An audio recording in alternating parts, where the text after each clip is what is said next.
নভেম্বরের এই মাসে 23 তারিখ বাংলাদেশ গেছিলাম একটু বেড়াতেও, আর বিশেষ দরকারও।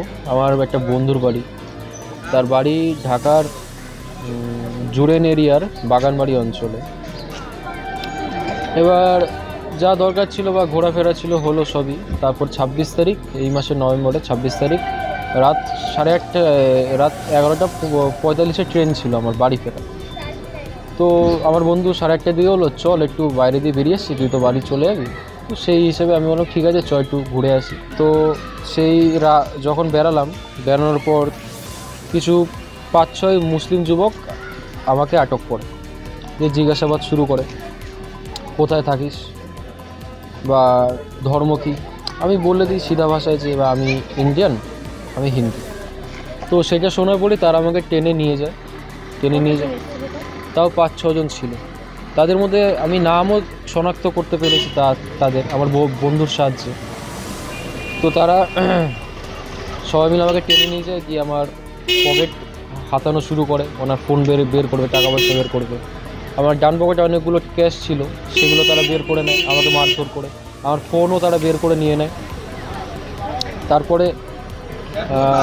তারপরে তারা হিন্দু ইন্ডিয়ান এইগুলো বলতে চেল্লাতে তারা আমাকে মারধর শুরু করে। আমার মাথায় পাথর দিয়ে আঘাত করে অনেকবার।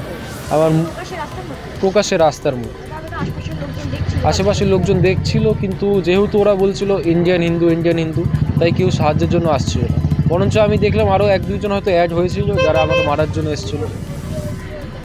তারপরে আমার বন্ধু, সে যে ধর্মেরই হোক বা যে দেশেরই হোক, সে নিজের যে জীবনের ঝুঁকি নিয়ে আমাকে বাঁচানোর জন্য আসে।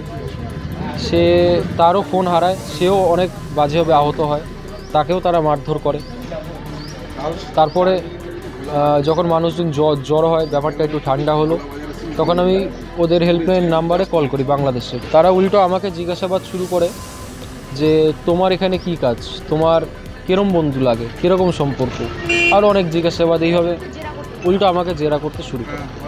তো এইভাবে অনেকটা সময় নষ্ট হলো। শেষে আমি শ্যামপুর থানায় যাই। তো শ্যামপুর থানায় বলে এখানে কেস নেওয়া হবে না, আপনি আগে ট্রিটমেন্ট করিয়ে আনুন। তো ট্রিটমেন্টের জন্য আমাকে মোটামুটি 3টে হসপিটাল ঘুরতে হয়। তো প্রথম হসপিটালে যাই, তারা বলে আমাদের এখানে সার্জেন নেই, অন্য হসপিটালে যান।